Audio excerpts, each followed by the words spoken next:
Hi everyone, welcome back. If you're new here, my name is Jill and I am the homeschool mom to a 9-year-old girl in the 4th grade. So what's today's topic? Let's talk about etiquette. I bought a few books on etiquette and here's why. When I was 10 years old, I was invited over to my friend's house for dinner. And several of my friends were there, and one of my best friends was at the opposite end of this long table. It was way more formal than I was prepared for it being at the age of 10, and there were knives, forks, spoons all over the place. I had no idea what to do with these spoons, especially the ones at the top portion of the plate. I didn't know when to use them. I didn't know what they were for. And so my friend, he saw me across all the way down the table, and he saw me look completely confused.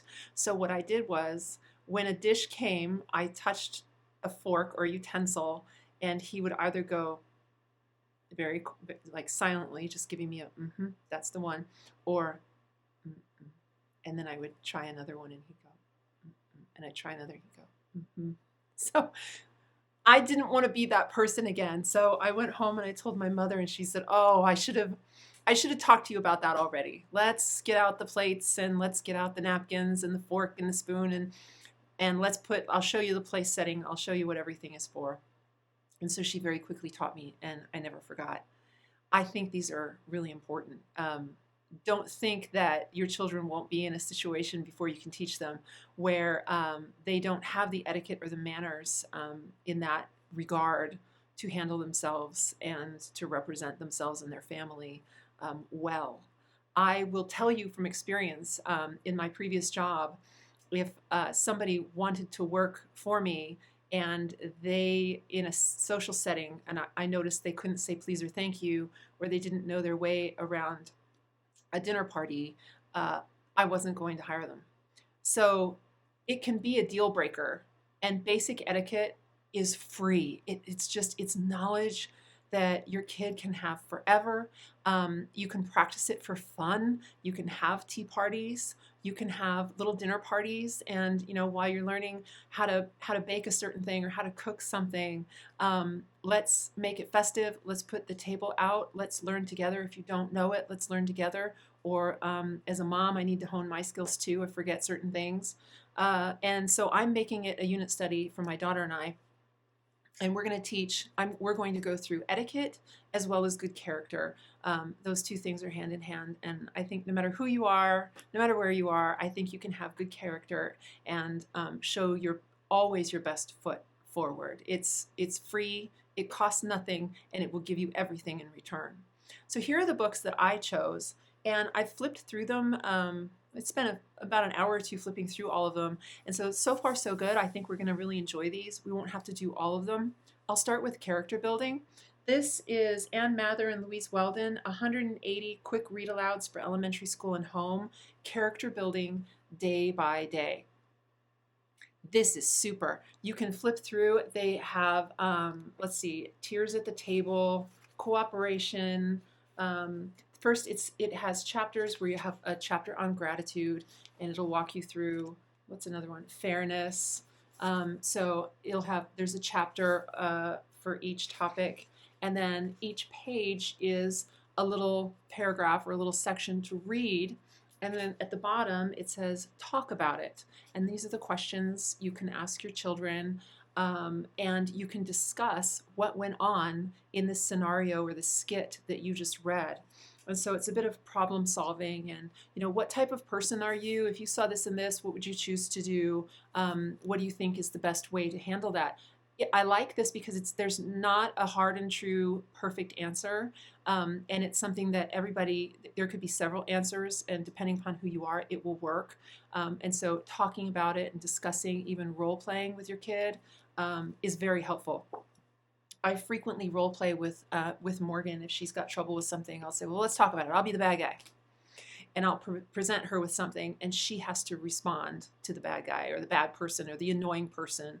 And she has to respond of, who do you want to be? Who do you choose to be? And what do you choose to show? So I often tell Morgan, people don't change, they choose. We're a spectrum of good and bad and all sorts of colors in between. And at any given day, what do you choose to be? Which part of your spectrum do you choose? And then what do you stand for teens?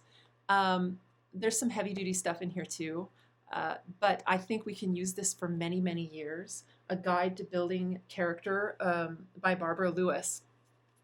And there is some heavy topics. I think for teens, this would be great. One of the scenarios is very interesting, and there's tons of scenarios per page. 2 countries in another part of the world have gone to war, and some of your country's leaders want to send military forces to help one side. Other leaders feel that your country should stay out of the war. Without outside aid, it's likely that the 2 countries will keep fighting for many years. But if your country sends soldiers to the war, many will die. Should peace be pursued at any price? Good question. Or are there times when peace isn't possible?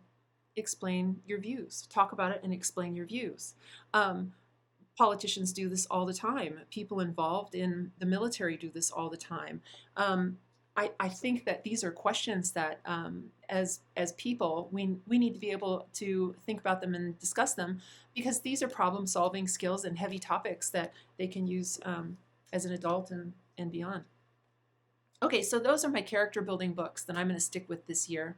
And then I'll give a review at the end of the year of how we use them, how well it went, and if I want to pick something up or keep those and just continue to use them throughout the years. Now I have 3 etiquette books. Can't have enough of these. I actually enjoy reading this. Etiquettes and Manners, excuse me, Plain and Simple. Successful Tips for Successful People. Best Practices for Boys, Girls, and Future Leaders. And this is by Jackie Whitehead. This is a little read, and it is interesting.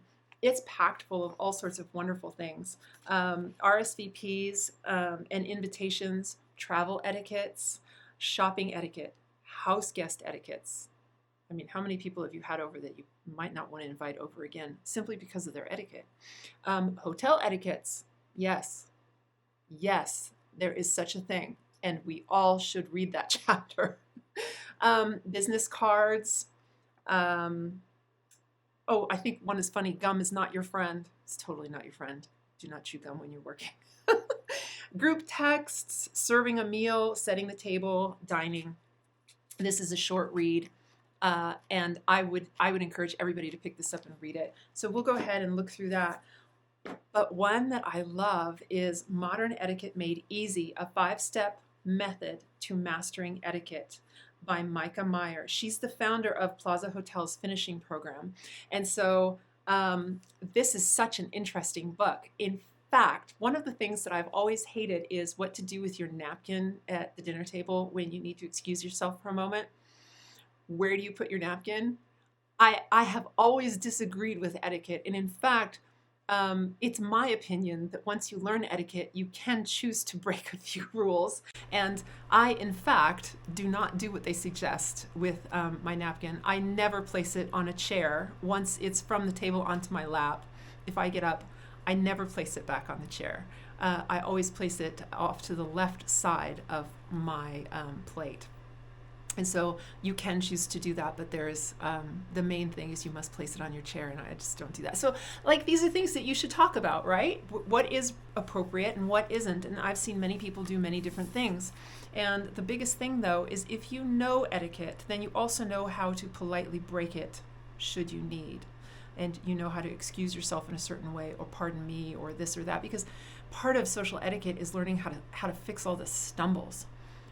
Or, even more importantly, if someone else stumbles, how to assist them. Jackie Onassis there's some famous stories about her too, in regards to helping other diplomats when they make a faux pas. And so I like this one. Don't fake it until you make it when it comes to etiquette. Practice it until you become it. And so honestly, I don't think that anybody who doesn't practice etiquette looks comfortable or natural in their own skin. And etiquette is something that you need to get comfortable with and feel good about. And it makes you a confident person. If you're slightly more formal than your interlocutor, if you're slightly more formal than the other person, you cannot go wrong. It's polite. It's the nice thing to do. And then I haven't read this one. I'm interested in. This is Princess Marie Chantal of Greece. She wrote a book on etiquette. And so manners begin at breakfast. This is geared more towards how to raise your children with etiquette, I believe. And oh yeah, this is also, it's, you know, chewing, talking with your food, with food in your mouth, saying please and thank you. It will get you ahead in life, the simple please and thank you. And with that, if you think my videos are interesting, please consider subscribing and liking. Thank you.